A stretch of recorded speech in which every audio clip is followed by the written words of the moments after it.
밤은 깊어가는데 잠은 오지 않습니다. 머릿속에는 온통 걱정뿐입니다. 내일 해야 할 일들, 풀리지 않는 관계들, 마음속 깊이 자리 잡은 불안감.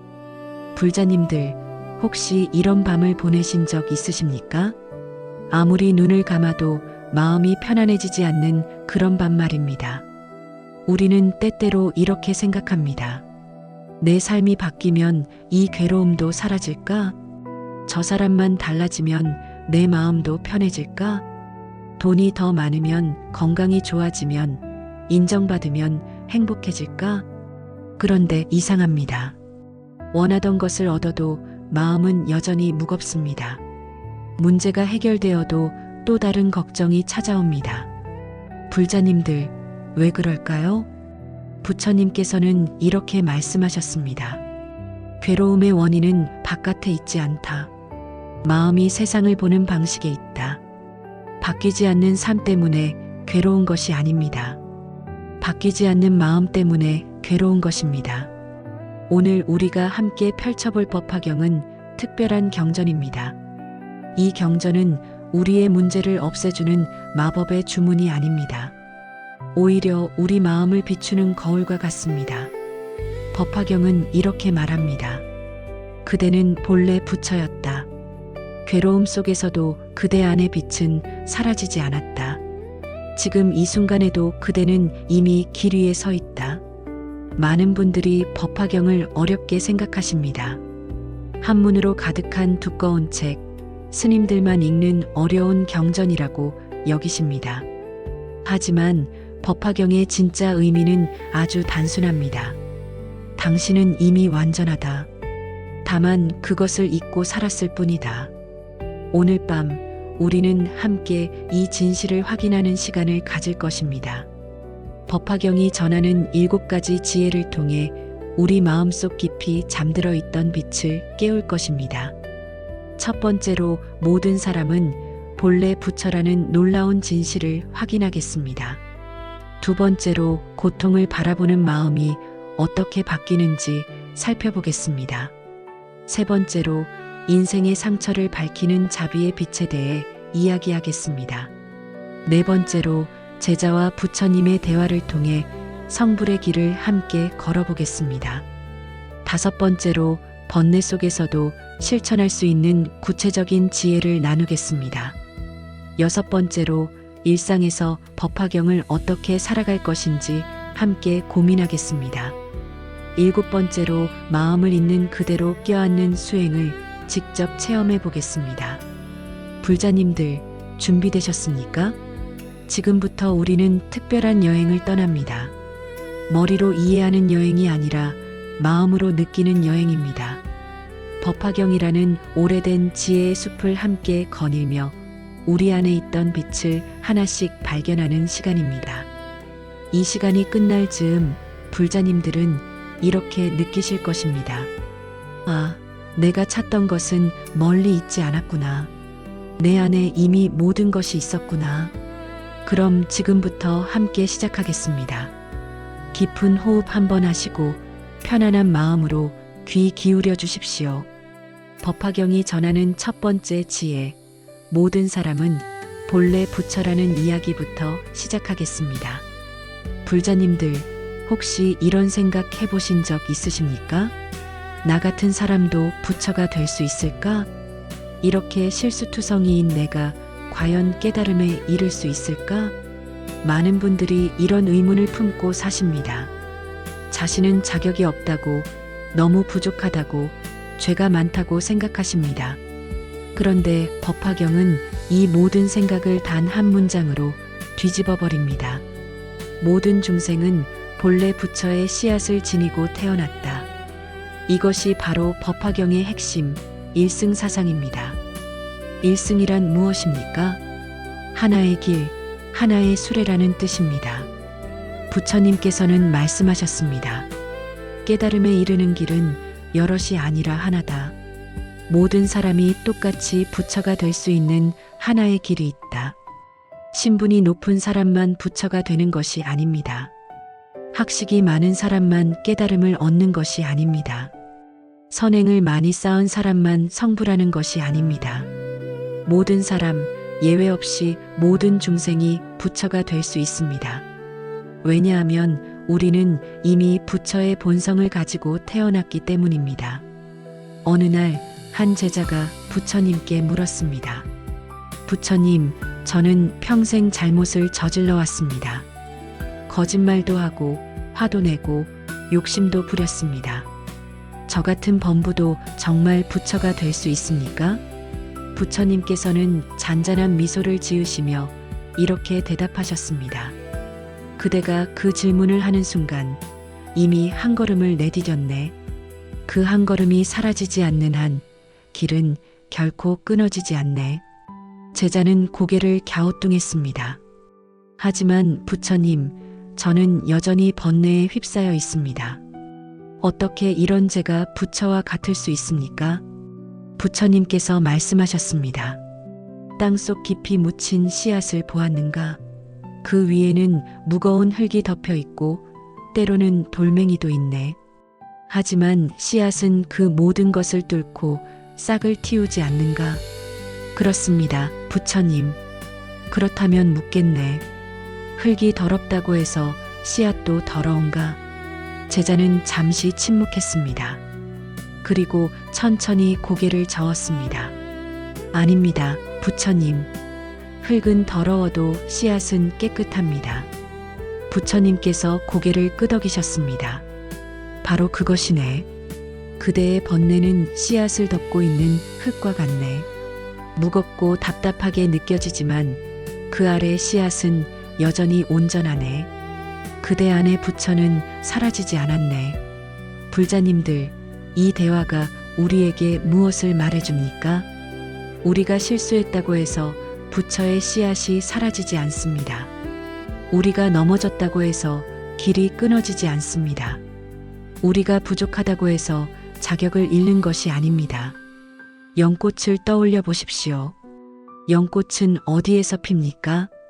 맑고 깨끗한 물에서 핍니까? 아닙니다. 연꽃은 진흙탕에서 핍니다. 더럽고 탁한 물 속에서 뿌리를 내리고 그 진흙을 딛고 일어나 아름다운 꽃을 피웁니다.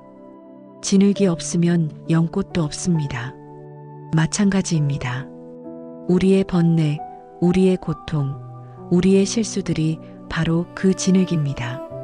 그것들이 우리를 더럽힌다고 생각하지만 사실은 그것들이 우리를 피어나게 하는 자양분입니다. 법화경에는 이런 구절이 있습니다. 만약 사람이 산란한 마음으로라도 부처님께 한 번이라도 나무불이라 칭한다면 이미 부처의 길에 들어선 것이다. 산란한 마음으로라도 괜찮습니다. 완벽하지 않아도 괜찮습니다. 그저 한 걸음 내딛는 것, 그것만으로도 이미 길 위에 서 있는 것입니다. 일상의 예를 들어보겠습니다. 어느 70대 불자님이 계셨습니다. 평생 장사를 하시며 바쁘게 사셨습니다. 젊었을 때는 돈만 보고 살았고 때로는 남을 속이기도 했습니다.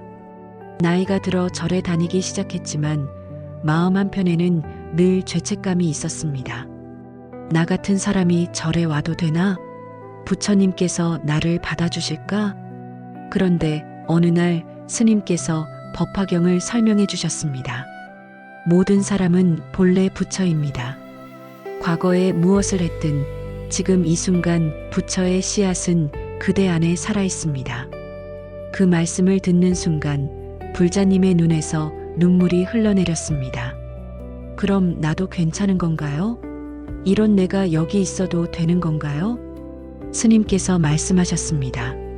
그대가 그 눈물을 흘리는 순간 이미 부처의 마음이 움직이고 있는 것입니다. 불자님들, 우리 모두가 그렇습니다. 죄 많아도 괜찮습니다. 부족해도 괜찮습니다. 흔들려도 괜찮습니다. 왜냐하면 우리 안의 부처는 그 모든 것을 넘어서 존재하기 때문입니다. 씨앗은 흙 아래 있어도 씨앗입니다. 돌멩이가 그 위를 누르고 있어도 씨앗은 씨앗입니다. 언젠가 싹을 틔울 준비가 되어 있는 완전한 생명입니다. 그대도 마찬가지입니다. 지금 무엇을 겪고 있든 어떤 상태에 있든 그대 안의 부처는 온전합니다. 법화경의 일승사상은 바로 이것을 말합니다. 길은 하나입니다.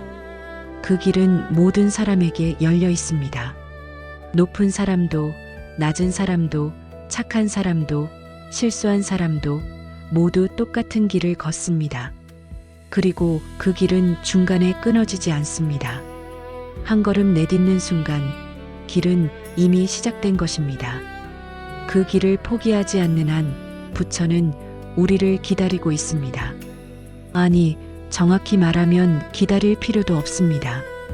왜냐하면 우리는 이미 부처이기 때문입니다. 다만 그것을 잊고 있었을 뿐입니다. 오늘 이 순간 그 사실을 기억하십시오. 그대는 본래 부처였습니다. 지금도 부처입니다. 앞으로도 부처일 것입니다. 이것이 법화경이 전하는 첫 번째 기적입니다. 우리는 이제 알았습니다. 우리 안에 부처의 씨앗이 있다는 것을 말입니다. 그런데 불자님들, 이런 의문이 드실 겁니다. 그렇다면 왜 여전히 괴롭습니까? 부처의 씨앗이 있다는데 왜 마음은 이렇게 무겁습니까? 정말 좋은 질문입니다. 많은 분들이 법문을 들으며 이렇게 기대하십니다. 부처님 말씀을 들으면 고통이 사라지겠지? 경전을 읽으면 모든 문제가 해결되겠지? 하지만 현실은 다릅니다. 법문을 듣고 나와도 직장 스트레스는 여전합니다. 경전을 읽고 나서도 가족 간의 갈등은 계속됩니다.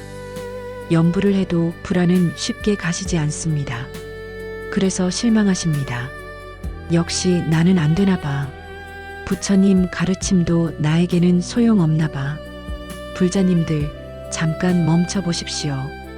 혹시 우리가 처음부터 잘못 이해한 것은 아닐까요? 법화경은 고통을 없애주는 경전이 아닙니다. 고통을 바라보는 마음을 바꾸는 경전입니다. 이 차이가 무엇인지 아십니까? 이것이 바로 오늘 우리가 함께 나눌 두 번째 지혜입니다. 어느 날 제자 한 명이 부처님께 찾아왔습니다. 그 제자는 몹시 괴로워 보였습니다.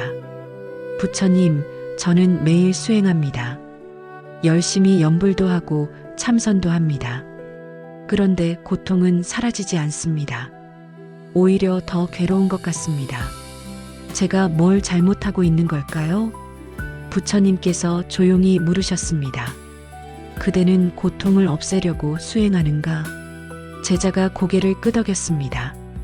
그렇습니다, 부처님. 고통에서 벗어나고 싶습니다. 부처님께서 말씀하셨습니다. 그것이 바로 그대가 더 괴로운 이유네. 고통을 적으로 여기는 한 고통은 더욱 커지네. 제자는 이해할 수 없다는 표정을 지었습니다. 부처님께서 계속 말씀하셨습니다. 고통은 없어지지 않네. 삶이 있는 한 고통은 늘 함께하네. 하지만 고통을 보는 마음은 바뀔 수 있네. 그것이 진정한 자유네. 제자가 물었습니다. 어떻게 그럴 수 있습니까? 부처님께서 하늘을 가리키셨습니다. 저 구름을 보게나. 구름은 계속 떠다니지 않는가? 그렇습니다. 그대는 구름을 없애려고 하는가? 아닙니다. 왜 그런가?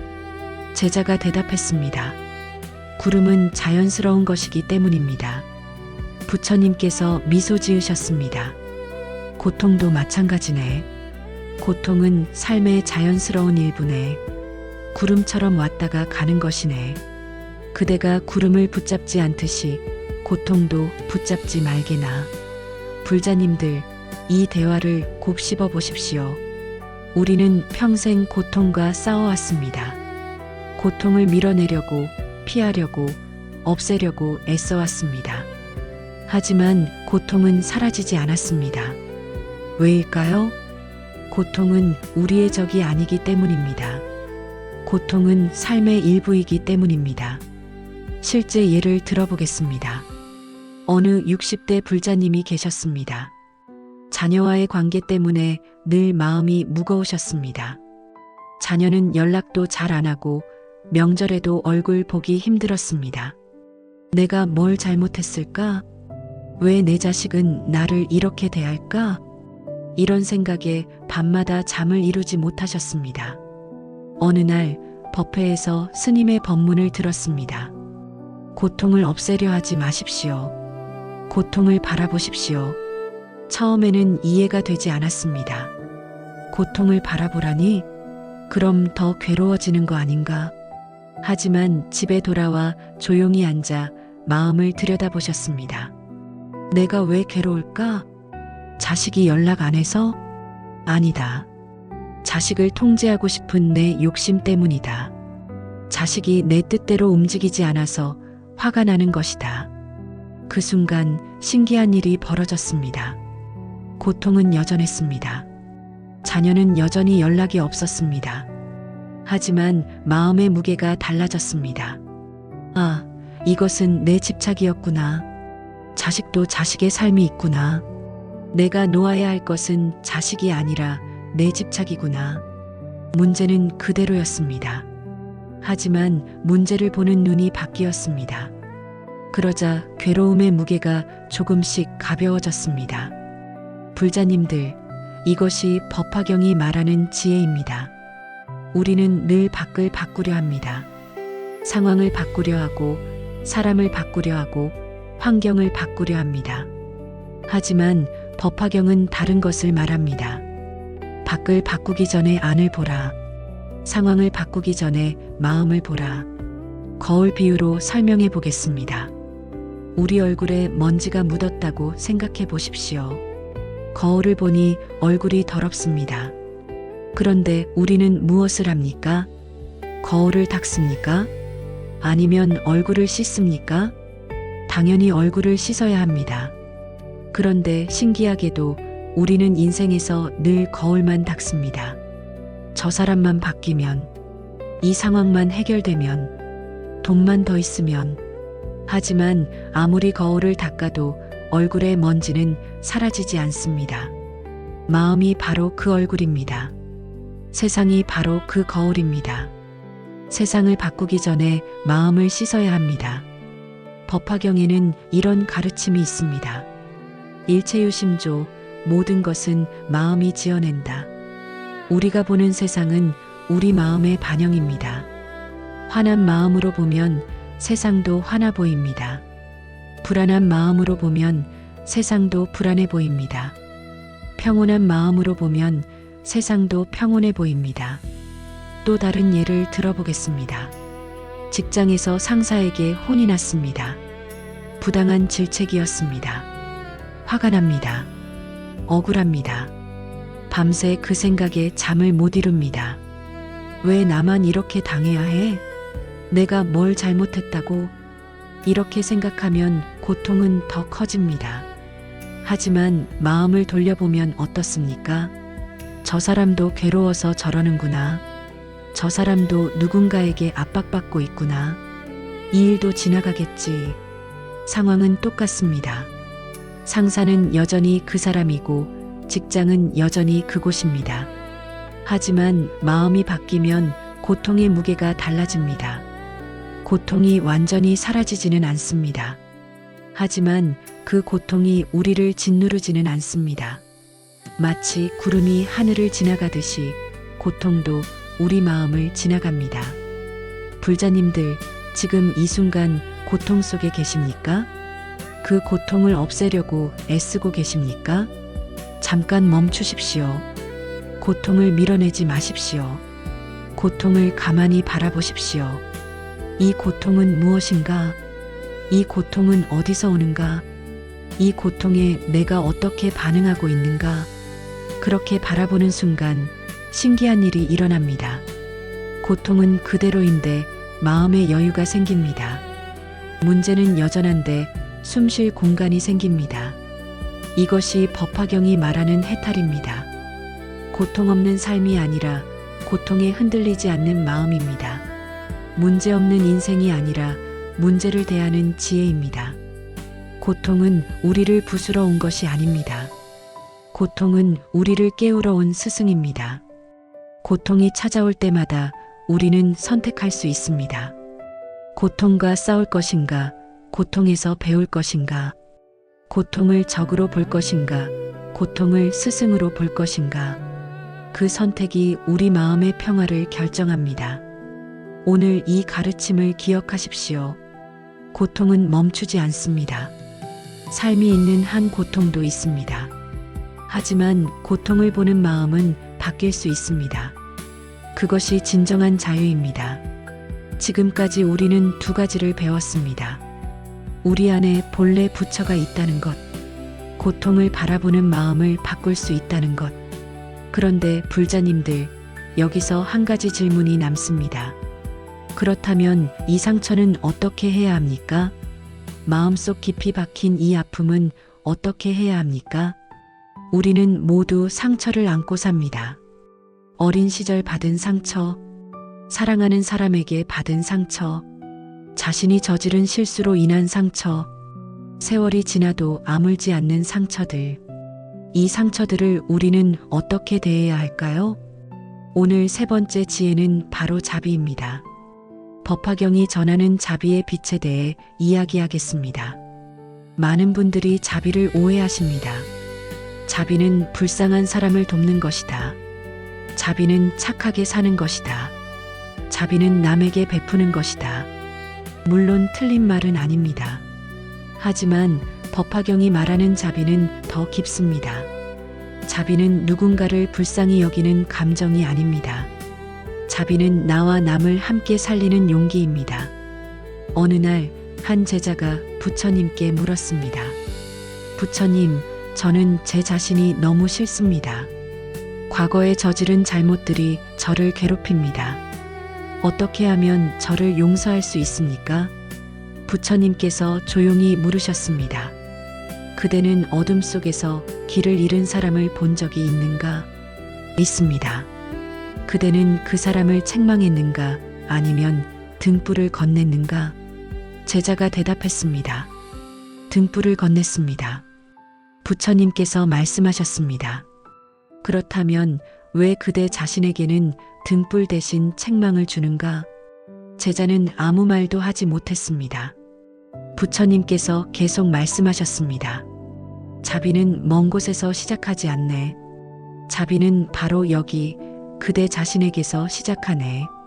그대가 그대를 품지 못하면 어떻게 남을 품을 수 있겠는가? 불자님들, 이 말씀을 깊이 새기십시오. 자비는 남에게 주기 전에 나에게 먼저 주는 것입니다. 우리는 늘 자신에게 가혹합니다. 왜 이것밖에 못했어? 왜 또 실수했어? 나는 정말 형편없어? 이렇게 자신을 채찍질합니다. 하지만 이것은 자비가 아닙니다. 이것은 폭력입니다. 자신에게 가하는 폭력입니다. 작은 촛불 하나를 떠올려 보십시오. 깊은 밤, 어두운 방 안에 작은 촛불 하나가 켜져 있습니다. 그 촛불이 방 전체를 환하게 밝힙니까? 아닙니다. 방은 여전히 어둡습니다. 하지만 촛불이 있는 그 자리만큼은 밝습니다. 그리고 그 작은 빛이 어둠을 조금씩 밀어냅니다. 자비가 바로 그 촛불입니다. 자비는 모든 문제를 한 번에 해결하지 않습니다. 자비는 모든 상처를 단번에 아물게 하지 않습니다. 하지만 자비는 마음 한 구석을 밝힙니다. 그 작은 빛이 점점 커져갑니다. 실제 예를 들어보겠습니다. 어느 70대 할머니가 계셨습니다. 평생 가족을 위해 헌신하며 사셨습니다. 자식들을 키우고 남편을 뒷바라지하고 시부모를 모시며 살았습니다. 그런데 나이가 들자 자식들은 바쁘다며 연락이 뜸했습니다. 명절에도 잠깐 들렀다 가고 평소에는 전화도 잘 받지 않았습니다. 할머니는 서운했습니다. 내가 뭘 잘못했나? 내가 부족해서 이런 대접을 받나? 그러다 자신이 미워졌습니다. 나는 쓸모없는 사람이야. 이제 아무도 나를 필요로 하지 않아. 밤마다 그런 생각에 눈물을 흘렸습니다. 어느 날 절에서 법문을 들었습니다. 스님께서 말씀하셨습니다. 여러분, 여러분은 평생 누군가를 사랑했습니다. 그런데 정작 자신은 사랑하지 않았습니다. 이제는 자신에게도 그 사랑을 주십시오. 할머니는 처음에는 이해가 되지 않았습니다. 자신을 사랑한다는 게 무슨 뜻이지? 하지만 집에 돌아와 거울을 보며 생각했습니다. 주름진 얼굴, 굽은 허리, 거친 손. 나는 평생 열심히 살았어. 나는 최선을 다했어. 나는 잘못한 게 없어. 그 순간 무언가가 풀렸습니다. 눈물이 흘러내렸습니다. 하지만 이번에는 슬픔의 눈물이 아니었습니다. 해방의 눈물이었습니다. 나는 괜찮은 사람이었어. 나는 충분히 잘했어. 자식들은 여전히 바빴습니다. 전화도 여전히 뜸했습니다. 하지만 할머니의 마음은 달라졌습니다. 더 이상 자신을 탓하지 않았습니다. 더 이상 자신을 미워하지 않았습니다. 작은 촛불 하나가 마음속에 켜진 것입니다. 불자님들, 자비는 이렇게 시작됩니다. 먼저 자신을 품는 것입니다. 자신의 상처를 인정하는 것입니다. 자신의 부족함을 용서하는 것입니다. 나도 사람이다. 나도 실수할 수 있다. 나도 부족할 수 있다. 이렇게 자신을 인정하는 순간 자비가 시작됩니다. 법화경에는 이런 가르침이 있습니다. 모든 중생을 자식처럼 여기라. 그렇다면 자신도 포함되지 않습니까? 우리도 중생입니다. 우리도 사랑받아야 할 존재입니다. 그런데 우리는 늘 자신은 제외합니다. 남에게는 자비롭지만 자신에게는 가혹합니다. 이제는 바꿔야 합니다. 자신에게도 자비를 베풀어야 합니다. 또 다른 예를 들어보겠습니다. 가족 간의 갈등으로 괴로워하는 분이 계셨습니다. 형제 사이에 재산 문제로 다툼이 있었습니다. 서로 원망하고 미워했습니다. 그분은 형제를 용서할 수 없었습니다. 어떻게 저럴 수가 있어? 내가 그렇게 만만해 보여? 하지만 동시에 자신도 괴로웠습니다. 미움이 마음을 갉아먹었습니다. 어느 날 조용히 앉아 생각했습니다. 내가 왜 이렇게 괴로울까? 형제를 미워해서? 아니다. 내가 나를 미워해서다. 이런 상황을 만든 나 자신이 부끄러워서다.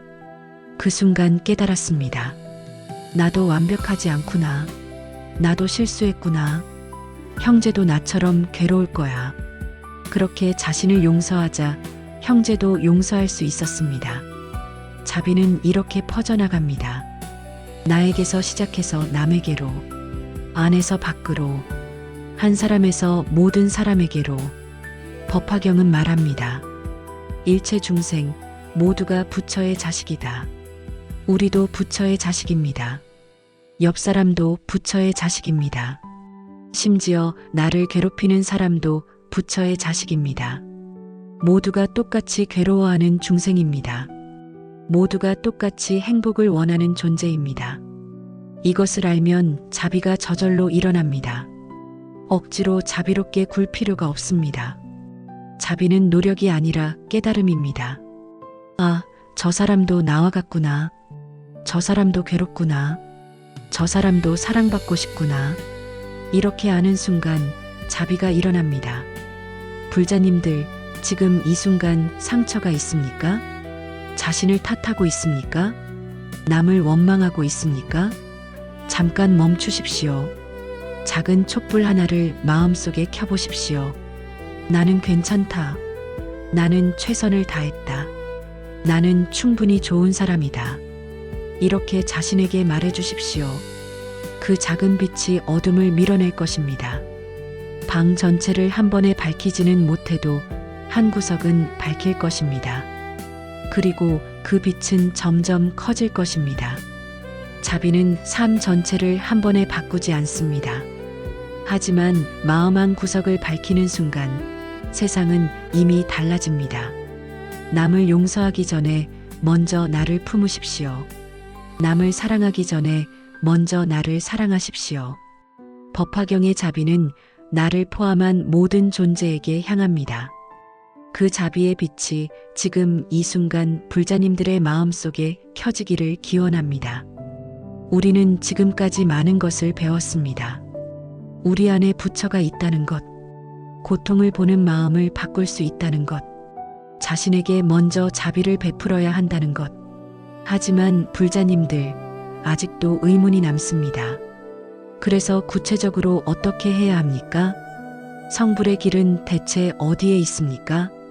오늘 네 번째 지혜에서는 이 질문에 답하겠습니다. 제자와 부처님의 대화를 통해 성불의 길을 함께 걸어보겠습니다. 이 대화들은 법화경의 정신을 담아 재구성한 것입니다. 마치 우리가 직접 부처님 앞에 앉아 대화하는 것처럼 들어보십시오. 첫 번째 대화입니다. 어느 날 한 제자가 부처님께 찾아왔습니다. 그 제자는 오랜 세월 수행했지만 여전히 번뇌가 많았습니다. 제자가 물었습니다. 부처님, 저는 수행한 지 10년이 넘었습니다. 그런데 여전히 화도 나고 욕심도 생깁니다. 고통이 많을수록 부처의 길에서 멀어지는 것 아닙니까? 부처님께서는 잠시 하늘을 바라보시다가 말씀하셨습니다. 그대는 밤에 길을 걷다가 어둠 때문에 길을 잃은 적이 있는가? 있습니다, 부처님. 그렇다면 묻겠네. 어둠이 있었기에 그대는 등불의 필요를 알지 않았는가? 제자가 고개를 끄덕였습니다. 부처님께서 계속 말씀하셨습니다. 괴로움이 많을수록 길은 더욱 또렷해지네. 고통은 방해물이 아니라 길을 드러내는 등불과 같으니 고통이 없었다면 그대는 왜 이 길을 찾았겠는가? 제자는 깊이 생각에 잠겼습니다. 부처님께서 부드럽게 말씀하셨습니다. 고통은 그대를 길에서 멀어지게 하는 것이 아니라 길 위에 세우는 것이네. 괴로워하는 바로 그 순간 그대는 이미 길 위에 서 있네. 불자님들, 이 대화를 어떻게 받아들이십니까? 우리는 늘 생각합니다. 고통이 없어야 수행할 수 있다. 평온해야 깨달을 수 있다. 하지만 부처님은 정반대를 말씀하십니다. 고통이 바로 수행의 시작입니다. 괴로움이 바로 깨달음의 문입니다. 두 번째 대화입니다. 다른 제자 한 명이 부처님께 물었습니다. 그 제자는 항상 자신이 부족하다고 느꼈습니다. 부처님, 저는 자꾸만 흔들립니다. 아침에는 수행할 마음이 있다가도 저녁에는 흐트러집니다. 결심해도 금방 잊어버립니다.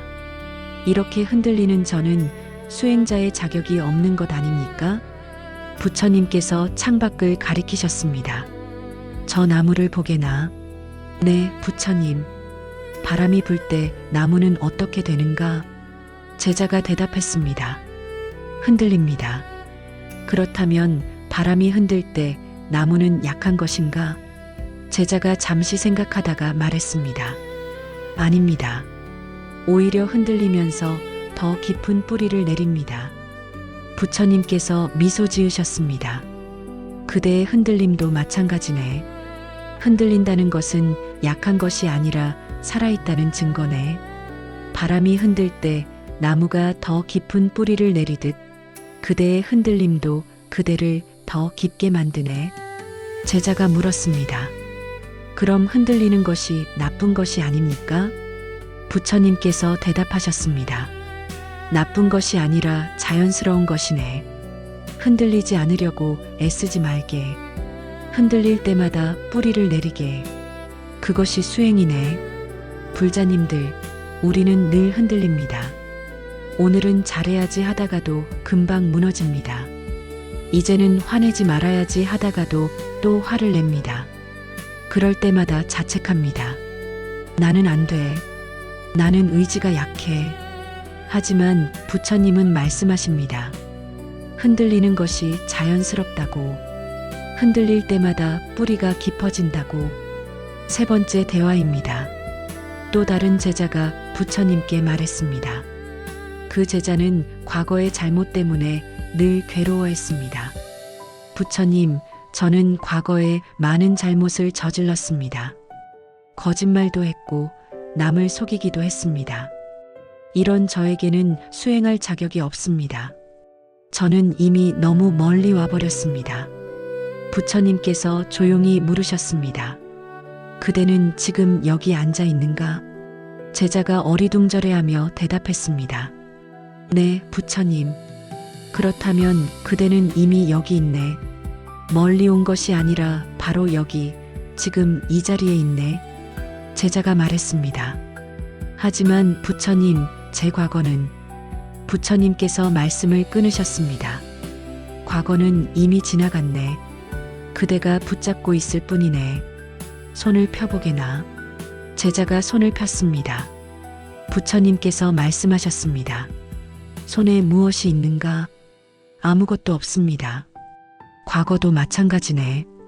그대가 쥐고 있다고 생각하지만 실제로는 아무것도 없네. 그대가 자격 없다고 느끼는 그 마음이 바로 수행의 시작이네. 자격을 얻고 수행하는 것이 아니라 수행하는 그 마음이 이미 자격을 완성시키네. 불자님들, 이 얼마나 놀라운 말씀입니까? 우리는 늘 자격을 먼저 갖추려 합니다. 내가 좀 더 나아지면 수행하겠다. 내가 좀 더 착해지면 절에 가겠다. 내가 좀 더 깨끗해지면 부처님을 뵙겠다. 하지만 부처님은 말씀하십니다. 지금 이 순간 이미 자격은 완성되었다고. 부족한 그 마음이 바로 수행의 시작이라고. 네 번째 대화입니다. 한 제자가 부처님께 절실하게 물었습니다. 부처님, 저는 너무 평범합니다. 특별한 재능도 없고 뛰어난 지혜도 없습니다. 이런 저도 정말 성불할 수 있습니까? 부처님께서 웃으시며 물으셨습니다. 그대는 숨을 쉬고 있는가? 네, 부처님. 그것으로 충분하네. 제자는 이해할 수 없다는 표정을 지었습니다. 부처님께서 설명하셨습니다. 연꽃을 보게나. 진흙 속에서 피어나는 연꽃이 자신에게 특별한 재능이 있어서 피어난다고 생각하는가? 아닙니다. 그렇다면 왜 피어나는가? 제자가 대답했습니다. 그것이 연꽃의 본성이기 때문입니다. 부처님께서 고개를 끄덕이셨습니다. 그대도 마찬가지네. 성부라는 것이 그대의 본성이네. 특별한 재능이 필요한 것이 아니라 그저 그 본성을 드러내기만 하면 되네. 숨 쉬는 것만큼 자연스럽게. 불자님들, 우리는 늘 자신을 남과 비교합니다. 저 사람은 잘하는데 나는 못해. 저 사람은 깨달았는데 나는 멀었어. 하지만 연꽃은 다른 연꽃과 비교하지 않습니다. 그저 자신의 본성대로 피어날 뿐입니다. 우리도 마찬가지입니다. 다섯 번째 대화입니다. 마지막으로 한 제자가 물었습니다. 부처님, 길이 너무 멉니다. 언제쯤 도착할 수 있을까요? 부처님께서 물으셨습니다. 그대는 지금 어디에 있는가? 길 위에 있습니다. 그렇다면 이미 도착한 것이네. 제자가 놀라며 물었습니다. 무슨 말씀이십니까? 저는 아직 목적지에 도착하지 못했습니다. 부처님께서 말씀하셨습니다. 목적지는 길의 끝이 아니네. 목적지는 길 위에 있는 모든 순간이네. 그대가 한 걸음 내디딜 때마다 그것이 바로 목적지네. 도착하려고 걷는 것이 아니라 걷는 그 자체가 이미 도착이네. 제자가 천천히 고개를 끄덕였습니다. 부처님께서 덧붙이셨습니다. 성불은 어딘가에 가는 것이 아니네. 성불은 지금 여기에서 깨어나는 것이네. 그대가 이 순간을 살아가는 것, 그것이 바로 성불이네. 불자님들, 이 5가지 대화를 되새겨 보십시오. 고통은 길을 드러내는 등불입니다. 흔들림은 뿌리를 깊게 만드는 바람입니다. 부족함은 수행의 시작입니다. 평범함은 본성의 자연스러움입니다. 지금 이 순간이 바로 도착입니다. 성불의 길은 멀리 있지 않습니다. 높은 곳에 있지 않습니다. 특별한 곳에 있지 않습니다. 바로 여기, 지금 이 순간에 있습니다. 그대가 숨 쉬는 이 순간, 그대가 고민하는 이 순간, 그대가 괴로워하는 이 순간, 바로 그 순간이 성불의 길입니다. 법화경은 이렇게 말합니다. 모든 중생은 본래 부처다. 과거가 어땠든, 현재가 어떻든, 미래가 어떻든, 그대는 이미 부처입니다. 다만 그것을 잊고 있을 뿐입니다. 오늘 이 대화들을 통해 기억하십시오. 그대는 자격이 있습니다. 그대는 충분합니다. 그대는 이미 길 위에 서 있습니다. 한 걸음 한 걸음이 모두 성불의 길입니다. 지금까지 우리는 부처님과 제자들의 깊은 대화를 나눴습니다. 고통이 길을 드러낸다는 것, 흔들림이 뿌리를 깊게 한다는 것, 지금 이 순간이 바로 성불의 길이라는 것, 모두 아름다운 가르침입니다. 하지만 불자님들, 솔직히 이런 생각이 드시지 않습니까? 말은 좋은데 실제로는 어떻게 해야 하지? 일상에서는 어떻게 실천해야 하지? 정말 좋은 질문입니다. 법화경은 이론서가 아닙니다. 법화경은 실천서입니다. 오늘 5번째 지혜에서는 구체적인 실천 방법을 나누겠습니다. 번뇌 속에서도 실천할 수 있는 작지만 강력한 지혜들입니다. 첫 번째 실천입니다. 화가 날 때 어떻게 해야 할까요? 누군가 우리를 화나게 합니다. 억울한 말을 듣습니다. 부당한 대우를 받습니다. 그 순간 우리 안에서 불이 활활 타오릅니다. 어떻게 저럴 수가 있어? 내가 참아야 하나? 이럴 때 법화경의 지혜는 무엇입니까? 숨 한 번 길게 들이쉬십시오. 그냥 숨 한 번입니다. 천천히 코로 숨을 들이마시고 입으로 길게 내쉬십시오. 이것이 전부입니다. 어느 60대 불자님의 이야기입니다. 시장에서 작은 가게를 운영하셨습니다. 어느 날 손님 한 분이 트집을 잡았습니다. 물건값도 깎으려 하고 말도 함부로 했습니다. 예전 같았으면 바로 화를 냈을 것입니다. 하지만 그날은 달랐습니다. 법회에서 들은 말씀이 떠올랐습니다. 화날 때 숨 한 번 길게 들이쉬라. 그래서 숨을 깊게 들이마셨습니다.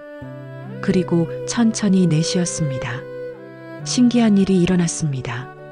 화가 여전히 있었지만 화에 휩쓸리지 않았습니다. 마치 파도를 밖에서 바라보는 것 같았습니다.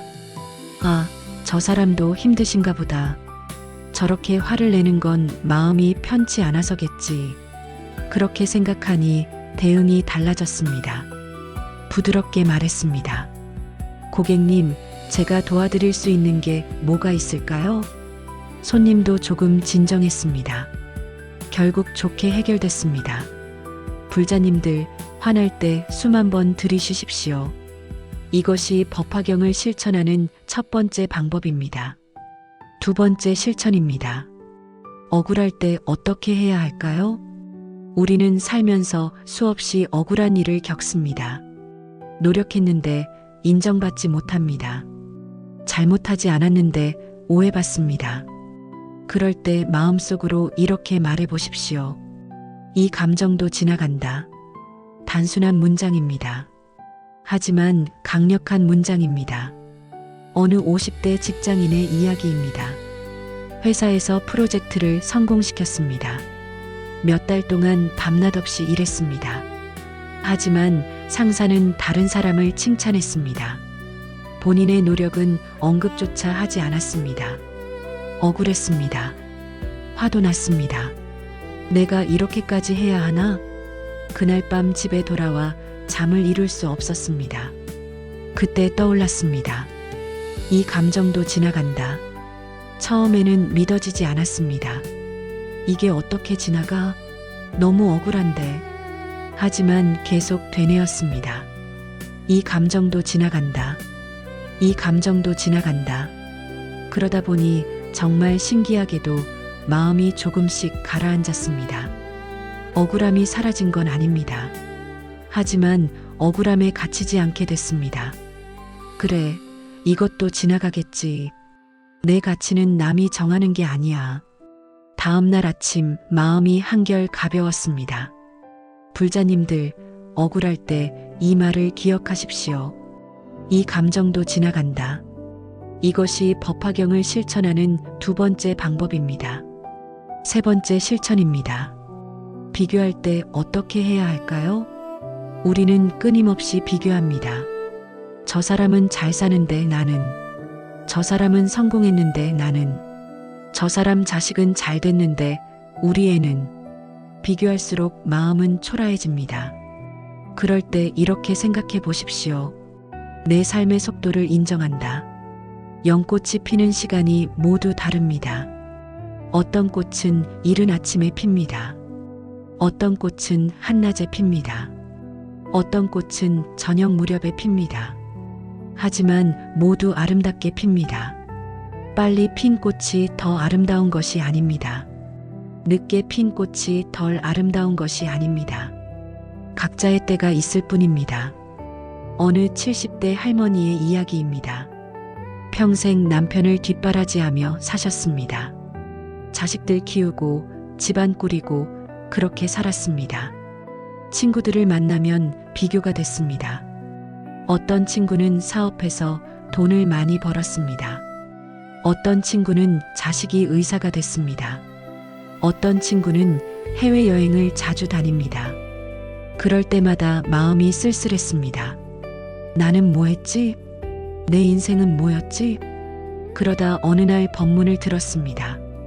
각자의 삶에는 각자의 속도가 있습니다. 그 말씀이 가슴에 와닿았습니다. 그래, 나는 나대로 최선을 다했어. 친구들과 다를 뿐이지 못한 게 아니야. 내 인생도 충분히 의미 있어. 그날 이후 비교가 줄어들었습니다. 친구들을 만나도 더 이상 초라하지 않았습니다. 각자의 삶을 인정하게 됐습니다. 불자님들, 비교할 때 이렇게 생각하십시오. 내 삶의 속도를 인정한다. 이것이 법화경을 실천하는 세 번째 방법입니다. 네 번째 실천입니다. 자기 비난을 할 때 어떻게 해야 할까요? 우리는 자주 자신을 탓합니다. 나는 왜 이렇게 못났을까? 나는 왜 항상 실수할까? 나는 정말 쓸모없어. 이런 생각이 들 때 이 말을 떠올리십시오. 흙은 더러워도 씨앗은 깨끗하다. 앞에서 들었던 바로 그 가르침입니다. 우리의 실수는 흙입니다. 우리의 부족함은 진흙입니다. 하지만 그 아래 씨앗은 여전히 깨끗합니다. 어느 40대 가장의 이야기입니다. 사업이 실패했습니다. 빚만 남았습니다. 가족들에게 미안했습니다. 매일 밤 자책했습니다. 내가 무능해서 이렇게 됐어. 나 때문에 가족들이 고생해. 나는 가장 자격이 없어. 그러다 절에 갔습니다. 스님께 고민을 털어놓았습니다. 스님께서 말씀하셨습니다. 불자님, 실패는 그대를 더럽히지 않습니다. 진흙이 연꽃을 더럽히지 못하듯이 실패도 그대의 본성을 더럽히지 못합니다. 그 말씀을 듣는 순간 눈물이 났습니다. 그럼 나도 괜찮은 건가요? 괜찮은 게 아니라 이미 완전합니다. 다만 지금 힘든 시기를 지나고 있을 뿐입니다. 그날 이후 조금씩 일어설 수 있었습니다. 자책이 줄어들자 힘이 생겼습니다. 다시 일을 시작할 용기가 났습니다. 불자님들, 자기 비난을 할 때 이 말을 기억하십시오. 흙은 더러워도 씨앗은 깨끗하다. 이것이 법화경을 실천하는 네 번째 방법입니다. 이 네 가지를 정리해 보겠습니다. 화날 때는 숨 한 번 길게 들이쉬기. 억울할 때는 이 감정도 지나간다라고 마음에 말하기. 비교할 때는 내 삶의 속도 인정하기. 자기 비난할 때는 흙은 더러워도 씨앗은 깨끗하다 되뇌기. 이 네 가지가 전부입니다. 거창하지 않습니다. 어렵지도 않습니다. 하지만 강력합니다. 법화경의 실천은 특별한 의식이 필요하지 않습니다. 산속 암자가 필요하지 않습니다. 오랜 시간의 수행이 필요하지 않습니다. 지금 이 순간 바로 여기서 시작할 수 있습니다. 연등 하나를 떠올려 보십시오. 작은 등불 하나가 어둠을 다 몰아내지는 못합니다. 하지만 길을 잃지 않게는 해줍니다. 한 걸음 내디딜 수 있게 해줍니다. 앞으로 나아갈 방향을 보여줍니다. 이 네 가지 실천이 바로 그 등불입니다. 처음에는 효과가 없는 것 같을 수 있습니다. 수만 번 쉬었는데도 화는 그대로인데, 말로 되뇌었는데도 억울함은 남아있는데, 괜찮습니다. 당장 효과가 보이지 않아도 괜찮습니다. 씨앗이 땅에 떨어지자마자 싹이 트지 않습니다. 시간이 필요합니다. 물이 필요합니다. 햇빛이 필요합니다. 그리고 어느 날 조용히 싹이 틉니다. 우리의 실천도 마찬가지입니다. 오늘 당장 변화가 보이지 않아도 계속하십시오. 내일 당장 달라지지 않아도 계속하십시오. 어느 날 문득 깨닫게 될 것입니다. 아, 나 많이 변했구나. 예전에 나 같지 않구나. 마음이 한결 가벼워졌구나. 법화경은 말합니다. 작은 실천이 큰 깨달음을 부른다. 하루에 한 번이면 충분합니다. 화날 때 딱 한 번만 숨을 깊게 쉬어 보십시오. 억울할 때 딱 한 번만 이것도 지나간다고 말해 보십시오. 비교할 때 딱 한 번만 내 속도를 인정한다고 생각해 보십시오. 자책할 때 딱 한 번만 씨앗은 깨끗하다고 되뇌어 보십시오. 그 한 번이 모여서 10번이 됩니다. 10번이 모여서 100번이 됩니다. 100번이 모여서 1000번이 됩니다. 그렇게 우리는 조금씩 변화합니다. 번뇌 속에서도 길은 열립니다. 고통 속에서도 빛은 비칩니다. 어둠 속에서도 등불은 켜집니다. 바로 이 순간, 바로 이 자리에서 시작하십시오. 우리는 이제 구체적인 실천 방법을 배웠습니다. 화날 때, 억울할 때, 비교할 때, 자책할 때 무엇을 해야 하는지 알았습니다. 하지만 불자님들, 또 다른 질문이 남습니다. 그런데 자꾸만 잊어버려요. 순간에는 기억이 안 나요. 어떻게 하면 습관이 될까요? 정말 중요한 질문입니다. 아무리 좋은 가르침도 실천하지 않으면 소용없습니다. 아무리 좋은 약도 먹지 않으면 효과가 없습니다. 오늘 6번째 지혜에서는 법화경을 일상의 루틴으로 만드는 방법을 나누겠습니다. 하루 24시간 중 4번의 작은 순간만 기억하면 됩니다. 첫 번째 순간입니다. 아침 눈을 뜬 직후 3분입니다. 눈을 뜨면 무엇을 합니까? 대부분 바로 핸드폰을 봅니다. 뉴스를 확인하고 문자를 보고 SNS를 봅니다. 하지만 이 3분만 다르게 보내보십시오. 눈을 뜨면 핸드폰을 보지 마십시오. 그냥 누운 채로 천천히 숨을 쉬십시오. 그리고 마음속으로 이렇게 말해보십시오. 오늘도 내 안에는 부처의 씨앗이 있다. 오늘도 나는 이미 완전하다. 오늘 하루도 감사하다. 단 3문장입니다. 길지 않습니다. 어렵지 않습니다. 하지만 이 3문장이 하루를 바꿉니다. 어느 65세 불자님의 이야기입니다. 평생 새벽부터 바쁘게 사셨습니다. 눈 뜨자마자 일어나서 아침 준비를 하고 가족들 챙기고 그렇게 살았습니다. 하지만 요즘은 자식들도 다 떠나고 혼자 사십니다. 아침에 눈을 뜨면 공허했습니다. 오늘도 똑같은 하루겠지. 오늘도 할 일이 없겠지. 그러던 어느 날 법회에서 이 가르침을 들었습니다. 아침에 눈 뜨면 3분만 다르게 보내보십시오. 처음에는 어색했습니다. 이게 무슨 소용이 있을까? 하지만 해보기로 했습니다. 눈을 뜨면 핸드폰을 보지 않았습니다. 그냥 누워서 천천히 숨을 쉬었습니다. 오늘도 내 안에는 부처의 씨앗이 있다. 오늘도 나는 이미 완전하다. 오늘 하루도 감사하다. 처음 며칠은 별로 달라지지 않았습니다. 하지만 일주일, 2주일 지나니 신기한 일이 일어났습니다. 아침이 달라졌습니다. 전처럼 공허하지 않았습니다. 하루가 의미 있게 느껴졌습니다. 아, 오늘도 살아있구나. 오늘도 새로운 하루구나. 이렇게 생각하니 하루가 선물처럼 느껴졌습니다. 불자님들, 아침 3분을 법화경과 함께 시작하십시오. 이것이 첫 번째 루틴입니다. 두 번째 순간입니다. 출근길 또는 외출길, 이동하는 시간입니다. 버스를 타든 지하철을 타든 걸어가든 차를 운전하든 상관없습니다. 이동하는 그 시간에 딱 한 문장만 떠올려 보십시오. 이 순간도 수행이다. 버스에서 사람들을 보며 생각해 보십시오. 저 사람도 괴로움이 있겠지. 저 사람도 행복하고 싶겠지. 저 사람도 나처럼 부처의 씨앗이 있겠지. 길을 걸으며 생각해 보십시오. 한 걸음 한 걸음이 수행이다.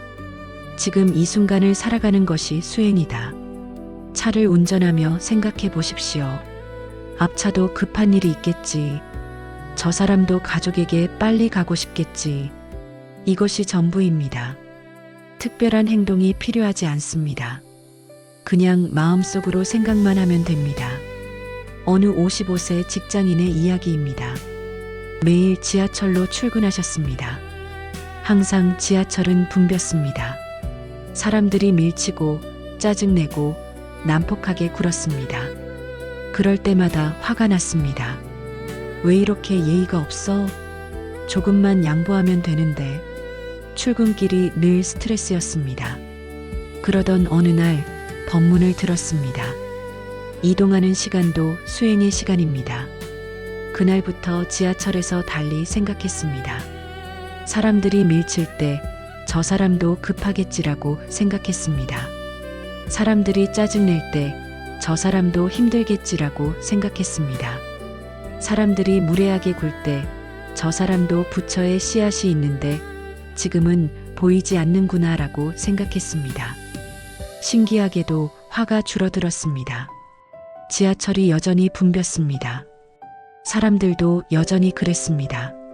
하지만 마음은 달랐습니다. 출근길이 더 이상 스트레스가 아니었습니다.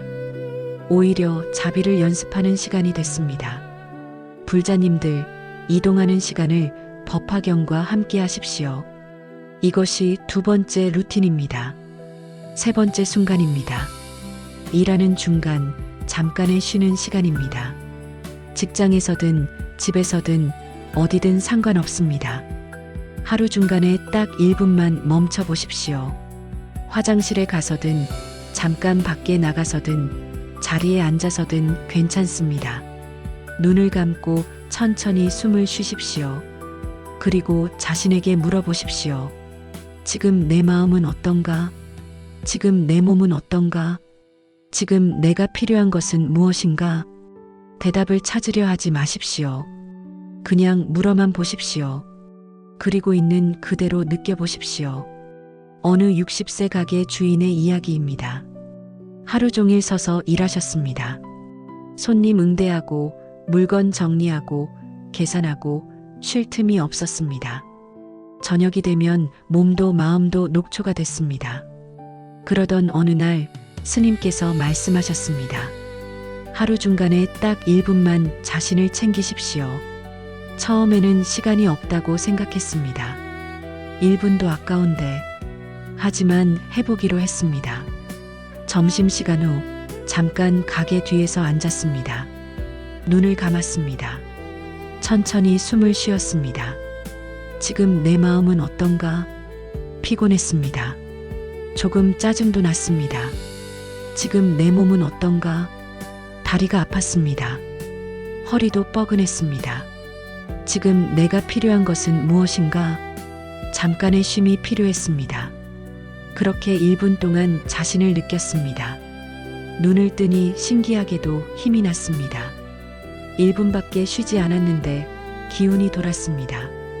그날 이후 매일 점심 후 1분씩 자신을 챙겼습니다. 그러자 하루가 견딜만해졌습니다. 불자님들, 하루 중간 1분을 자신과 함께 하십시오. 이것이 세 번째 루틴입니다.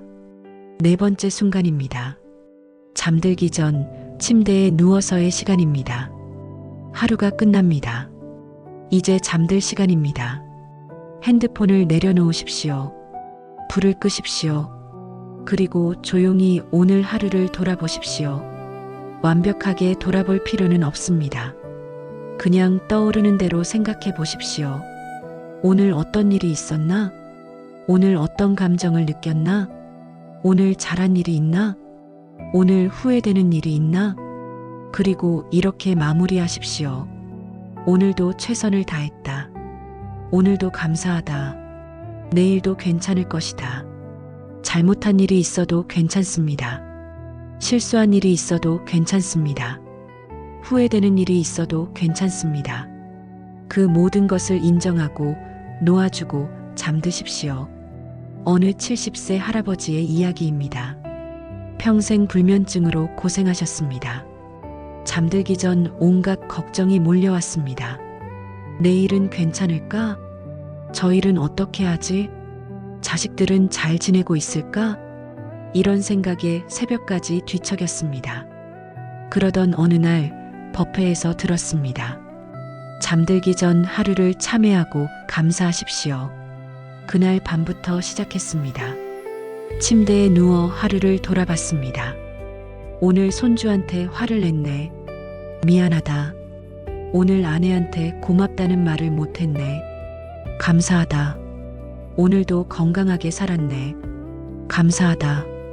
그리고 마무리했습니다. 오늘도 최선을 다했다. 오늘도 감사하다. 내일도 괜찮을 것이다. 처음에는 여전히 잠이 오지 않았습니다. 하지만 마음은 편해졌습니다. 계속하다 보니 어느새 잠드는 시간이 빨라졌습니다. 걱정하며 뒤척이는 대신 감사하며 잠들게 됐습니다. 불자님들, 잠들기 전을 법화경과 함께 하십시오. 이것이 네 번째 루틴입니다. 이 네 가지를 다시 정리해 보겠습니다. 아침 눈 뜨면 3분, 오늘도 내 안에 부처가 있다. 이동하는 시간, 이 순간도 수행이다. 하루 중간 1분, 지금 내 마음은 어떤가? 잠들기 전, 오늘도 감사하다. 이것이 전부입니다. 하루에 총 10분도 안 걸립니다. 특별한 장소가 필요하지 않습니다. 특별한 도구가 필요하지 않습니다. 그냥 마음만 있으면 됩니다. 법화경의 실천은 정해진 방식이 없습니다. 절에 가야만 하는 것도 아닙니다. 경전을 외워야 하는 것도 아닙니다. 일상 속에서 마음을 다시 보는 순간을 늘리는 것입니다. 그것이 바로 법화경을 사는 것입니다. 처음에는 잊어버릴 수 있습니다. 아, 오늘도 깜빡했네. 괜찮습니다. 내일 다시 시작하면 됩니다. 중요한 것은 완벽함이 아닙니다. 중요한 것은 계속하는 것입니다. 하루 한 줄이면 충분합니다. 하루 한 번이면 충분합니다. 그 한 번이 모여서 습관이 됩니다. 습관이 모여서 삶이 됩니다. 삶이 모여서 깨달음이 됩니다. 불자님들, 내일 아침부터 시작해 보십시오. 눈 뜨면 3분만 다르게 보내보십시오. 오늘도 내 안에는 부처의 씨앗이 있다. 이 한 문장으로 하루를 시작하십시오. 그리고 이동할 때, 쉴 때, 잠들 때도 법화경을 떠올리십시오. 법화경은 경전 속에만 있지 않습니다. 법화경은 우리 삶 속에 있습니다. 우리가 숨쉬는 순간순간에 있습니다. 그것을 기억하는 것이 바로 수행입니다. 지금까지 우리는 긴 여정을 함께 걸어왔습니다. 법화경의 지혜를 머리로 이해했습니다. 일상에서 실천하는 방법도 배웠습니다. 하지만 불자님들, 이제 가장 중요한 순간이 왔습니다. 직접 체험하는 시간입니다. 오늘 7번째 지혜에서는 함께 수행을 해보겠습니다. 마음을 있는 그대로 껴안는 수행입니다. 편안한 자세로 앉아주십시오. 의자에 앉아도 좋고 바닥에 앉아도 좋습니다. 등을 곧게 펴되 긴장하지는 마십시오. 손은 무릎 위에 편안히 놓으십시오. 준비되셨으면 천천히 눈을 감아주십시오. 눈을 감기 어려우시면 시선을 아래로 내리셔도 좋습니다. 자, 이제 시작하겠습니다. 먼저 호흡을 느껴보겠습니다. 코로 숨이 들어오는 것을 느껴보십시오. 차갑거나 시원한 공기가 콧구멍을 지나갑니다. 그 감각을 느껴보십시오. 그리고 숨이 나가는 것을 느껴보십시오. 따뜻한 공기가 코를 통해 나갑니다. 들어오고 나가고, 들어오고 나가고, 아주 자연스럽게 숨을 쉬십시오. 억지로 깊게 쉴 필요 없습니다. 억지로 천천히 쉴 필요도 없습니다. 그냥 있는 그대로 숨을 쉬십시오. 숨이 스스로 들어오게 하십시오. 숨이 스스로 나가게 하십시오. 이렇게 몇 번 호흡을 느껴보십시오. 들어오는 숨, 나가는 숨, 들어오는 숨, 나가는 숨. 좋습니다. 이제 마음으로 가보겠습니다. 지금 이 순간 마음에 무엇이 있습니까? 생각이 있습니까? 감정이 있습니까? 걱정이 있습니까? 무엇이든 괜찮습니다. 있는 그대로 느껴보십시오. 바꾸려 하지 마십시오. 없애려 하지 마십시오. 그냥 바라보십시오. 마치 하늘의 구름을 바라보듯이, 구름이 떠가는 것을 보듯이 마음의 생각들을 바라보십시오. 아, 지금 이런 생각이 있구나. 아, 지금 이런 감정이 있구나. 그렇게 인정해 주십시오. 좋은 생각이든 나쁜 생각이든 상관없습니다. 평온한 감정이든 불안한 감정이든 상관없습니다. 모두 있는 그대로 인정해 주십시오. 그래, 지금 이렇구나. 그래, 지금 이런 내 모습이구나. 혹시 자책하는 마음이 듭니까? 이런 생각을 하면 안 되는데, 이런 감정을 느끼면 안 되는데, 그 자책하는 마음도 인정해 주십시오. 아, 내가 나를 자책하고 있구나. 그것도 괜찮습니다. 모든 것이 괜찮습니다. 이제 조금 더 깊이 들어가 보겠습니다. 마음속 깊은 곳에 무엇이 있는지 느껴보십시오. 혹시 외로움이 있습니까? 그 외로움을 느껴보십시오. 밀어내지 마십시오. 아, 나는 외로웠구나. 아, 나는 누군가가 필요했구나. 그렇게 인정해 주십시오. 혹시 두려움이 있습니까? 그 두려움을 느껴보십시오. 없애려 하지 마십시오. 아, 나는 두려웠구나. 아, 나는 불안했구나. 그렇게 인정해 주십시오. 혹시 분노가 있습니까? 그 분노를 느껴보십시오. 억누르지 마십시오. 아, 나는 화가 났었구나. 아, 나는 억울했구나. 그렇게 인정해 주십시오. 혹시 슬픔이 있습니까? 그 슬픔을 느껴보십시오.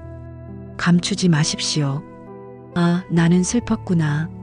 아, 나는 아팠구나. 그렇게 인정해 주십시오. 이 모든 감정들이 그대의 일부입니다. 외로움도 그대의 일부입니다. 두려움도 그대의 일부입니다. 분노도 그대의 일부입니다. 슬픔도 그대의 일부입니다. 나쁜 것이 아닙니다. 부끄러운 것이 아닙니다. 인간이라면 누구나 느끼는 자연스러운 감정입니다. 이제 그 감정들을 껴안아 보십시오. 마치 어린아이를 안아주듯이, 마치 아픈 사람을 돌보듯이 그대의 외로움을 안아주십시오. 괜찮아. 내가 외로운 것 알고 있어. 그대의 두려움을 안아주십시오. 괜찮아. 내가 두려운 것 이해해. 그대의 분노를 안아주십시오. 괜찮아. 내가 화난 이유 알고 있어. 그대의 슬픔을 안아주십시오. 괜찮아. 내가 슬픈 것 당연해. 이것이 자비입니다. 남에게 주기 전에 자신에게 먼저 주는 자비입니다. 그대 자신을 있는 그대로 받아들이는 것입니다. 완벽하지 않아도 괜찮습니다. 부족해도 괜찮습니다. 흔들려도 괜찮습니다. 그 모든 것이 그대입니다. 이제 다시 호흡으로 돌아오겠습니다. 코로 들어오는 숨을 느껴보십시오. 코로 나가는 숨을 느껴보십시오. 들어오는 숨과 함께 이렇게 생각해 보십시오. 나는 지금 이대로 괜찮다. 나가는 숨과 함께 이렇게 생각해 보십시오. 나는 이미 완전하다. 들숨, 나는 지금 이대로 괜찮다. 날숨, 나는 이미 완전하다. 들숨, 나는 지금 이대로 괜찮다. 날숨, 나는 이미 완전하다. 이렇게 몇 번 더 반복해 보십시오. 말이 아니라 마음으로 느껴보십시오. 그대는 정말 지금 이대로 괜찮습니다. 그대는 정말 이미 완전합니다. 부족함도 완전함의 일부입니다. 실수도 완전함의 일부입니다. 흔들림도 완전함의 일부입니다. 연꽃을 떠올려 보십시오. 진흙 속에서 피어나는 연꽃. 더러운 진흙이 있었기에 아름다운 꽃이 피었습니다. 그대도 마찬가지입니다. 그대의 고통이 있었기에 그대의 지혜가 있습니다. 그대의 번뇌가 있었기에 그대의 자비가 있습니다. 그대의 어둠이 있었기에 그대의 빛이 있습니다. 모든 것이 의미가 있습니다. 모든 것이 필요했습니다. 모든 것이 그대를 여기까지 이끌었습니다.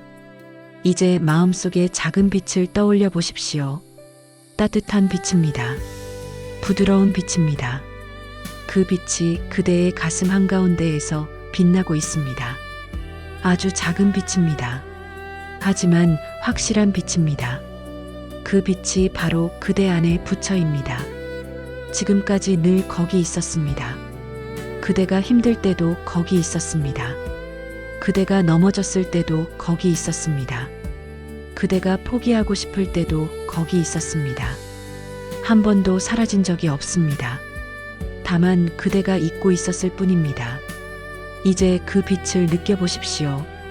가슴이 따뜻해지는 것을 느껴보십시오. 마음이 평온해지는 것을 느껴보십시오. 그 빛이 점점 커진다고 상상해 보십시오. 가슴에서 시작해서 온몸으로 퍼져나갑니다. 머리로, 팔로, 다리로, 온몸으로 퍼져나갑니다. 그대 전체가 빛으로 가득 찹니다. 따뜻하고 평온한 빛으로 가득 찹니다. 이 빛이 그대입니다. 이것이 그대의 본래 모습입니다. 이것을 기억하십시오. 힘들 때 이 빛을 기억하십시오. 외로울 때 이 빛을 기억하십시오. 두려울 때 이 빛을 기억하십시오. 그대 안에는 언제나 이 빛이 있습니다. 이제 천천히 현재로 돌아오겠습니다. 손가락을 조금씩 움직여 보십시오. 발가락도 조금씩 움직여 보십시오. 목을 좌우로 천천히 돌려 보십시오. 어깨를 으쓱해 보십시오. 준비가 되시면 천천히 눈을 떠 주십시오. 환영합니다. 지금 이 순간으로 돌아오신 것을 환영합니다. 불자님들 어떠셨습니까? 짧은 시간이었지만 그대 자신을 느껴보셨습니까? 완벽하지 않아도 괜찮습니다. 잡념이 많았어도 괜찮습니다. 집중이 안 됐어도 괜찮습니다. 중요한 것은 시도했다는 것입니다. 처음으로 그대 자신을 있는 그대로 바라봤다는 것입니다. 이 수행은 언제든 할 수 있습니다. 아침에 일어나서, 잠들기 전에, 힘들 때, 외로울 때, 언제든 이 수행으로 돌아오십시오. 특별한 장소가 필요하지 않습니다. 오랜 시간이 필요하지 않습니다. 5분이면 충분합니다. 3분도 괜찮습니다. 1분도 괜찮습니다. 중요한 것은 시간의 길이가 아니라 마음의 깊이입니다. 법화경은 말합니다. 그대는 본래 부처다. 오늘 이 수행을 통해 조금이나마 그것을 느끼셨기를 바랍니다. 그대 안의 빛을 조금이나마 확인하셨기를 바랍니다. 그 빛은 언제나 거기 있습니다. 그대가 힘들 때도, 외로울 때도, 두려울 때도 늘 거기 있습니다. 그것을 잊지 마십시오. 힘들 때마다 이 수행으로 돌아오십시오. 그대 자신을 다시 껴안으십시오. 그대 안의 빛을 다시 확인하십시오. 그것이 바로 법화경을 사는 것입니다. 그것이 바로 부처가 되는 길입니다. 긴 여정이었습니다. 우리는 함께 법화경의 숲을 거닐었습니다. 지금 이 순간까지 많은 것을 나누었습니다. 많은 것을 배웠습니다. 이제 마무리할 시간입니다. 불자님들, 지금 이 순간 무엇을 느끼십니까? 아, 좋은 말씀이었어. 그런데 나는 할 수 있을까? 감동적이었어. 하지만 내일이 되면 또 잊어버리지 않을까? 위로가 됐어. 그런데 현실은 여전히 힘들 텐데. 이런 생각이 드실 수 있습니다. 당연합니다. 인간이라면 누구나 그런 의심을 품습니다. 하지만 불자님들, 이것 하나만은 기억하십시오. 그대가 지금 그런 생각을 하고 있다는 것 자체가 이미 증거입니다. 무엇의 증거입니까? 그대가 길 위에 서 있다는 증거입니다. 내가 할 수 있을까? 라고 묻는 그 마음이 바로 수행의 시작입니다. 나는 부족한가? 라고 고민하는 그 순간이 바로 깨달음을 향한 첫걸음입니다. 우리가 오늘 함께 나눈 7가지 지혜를 되새겨 보겠습니다. 첫 번째, 모든 사람은 본래 부처입니다. 그대 안에는 부처의 씨앗이 있습니다. 흙이 아무리 무거워도 씨앗은 온전합니다. 실수가 아무리 많아도 본성은 깨끗합니다. 두 번째, 고통을 바라보는 마음이 바뀝니다. 고통은 사라지지 않지만 고통을 대하는 자세는 달라집니다. 문제는 그대로여도 마음의 무게는 가벼워집니다. 세 번째, 자비는 자신에게서 시작합니다. 작은 촛불 하나가 어둠 한 구석을 밝힙니다. 그 빛은 점점 커져갑니다. 나에게서 남에게로, 안에서 밖으로 퍼져나갑니다. 네 번째, 흔들림은 약함이 아니라 살아있음입니다. 바람에 흔들리는 나무가 더 깊은 뿌리를 내립니다. 그대의 번뇌도 그대를 더 깊게 만듭니다. 다섯 번째, 실천은 거창하지 않습니다. 화날 때 수만 번 쉬기, 억울할 때 이것도 지나간다 말하기, 비교할 때 내 속도 인정하기, 자책할 때 씨앗은 깨끗하다 되뇌기. 이것이면 충분합니다. 여섯 번째, 일상이 바로 수행입니다. 아침에 눈 뜰 때, 이동할 때, 쉴 때, 잠들 때, 모든 순간이 법화경을 만나는 시간입니다. 일곱 번째, 그대는 있는 그대로 완전합니다. 그대의 모든 감정을 껴안으십시오. 그대 안의 빛을 확인하십시오. 그 빛은 한 번도 사라진 적이 없습니다. 이 7가지가 법화경이 전하는 지혜입니다. 어렵지 않습니다. 복잡하지 않습니다. 멀리 있지 않습니다. 바로 여기 그대의 일상 속에 있습니다. 어느 날 부처님께서 제자들에게 물으셨습니다. 그대들은 언제 깨달음을 얻을 수 있다고 생각하는가? 제자들이 대답했습니다. 10년 후입니다. 20년 후입니다. 평생 수행해도 어려울 것 같습니다. 부처님께서 고개를 저으셨습니다. 그대들은 이미 깨달음 속에 있네. 다만 그것을 모르고 있을 뿐이네. 불자님들, 이것이 법화경의 핵심입니다. 그대는 부처가 되려고 애쓸 필요가 없습니다. 그대는 이미 부처이기 때문입니다. 깨달음을 얻으려고 애쓸 필요가 없습니다. 그대는 이미 깨달음 속에 있기 때문입니다. 다만 그것을 잊고 있었을 뿐입니다. 오늘 이 시간이 그것을 기억하는 시간이었기를 바랍니다.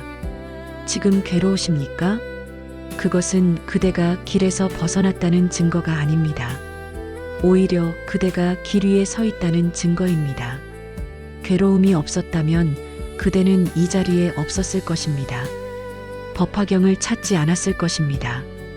부처님의 가르침을 듣지 않았을 것입니다. 고통이 그대를 여기까지 이끌었습니다. 고통이 그대의 스승이었습니다. 지금 외로우십니까? 혼자라고 느끼십니까? 그렇지 않습니다. 이 순간에도 수많은 불자님들이 그대와 같은 마음으로 이 길을 걷고 있습니다. 보이지 않아도 함께 걷고 있습니다. 그대는 혼자가 아닙니다. 지금 불안하십니까? 미래가 걱정되십니까? 괜찮습니다. 미래는 아직 오지 않았습니다. 중요한 것은 지금 이 순간입니다. 지금 이 순간 숨을 쉬고 있습니까? 지금 이 순간 살아 있습니까? 그것으로 충분합니다. 한 걸음씩 가면 됩니다. 지금 후회하십니까? 과거를 돌아보며 자책하십니까? 놓아주십시오. 과거는 이미 지나갔습니다. 그대가 붙잡고 있을 뿐입니다. 손을 펴십시오. 과거를 놓아주십시오. 지금 이 순간부터 새로 시작하십시오. 법화경은 그대의 인생을 한 번에 바꾸지 않습니다. 법화경은 마법의 주문이 아닙니다. 법화경은 그대 안에 이미 있던 빛을 깨워주는 작은 촛불입니다. 그 빛이 그대를 인도할 것입니다. 한 걸음씩 천천히 확실하게.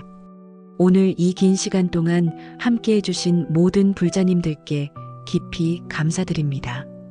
그대들이 끝까지 이 자리에 계셨다는 것 자체가 그대의 구도심을 보여줍니다. 그대는 진지합니다. 그대는 간절합니다. 그대는 이미 길을 걷고 있습니다. 내일 아침 눈을 뜨시면 기억하십시오.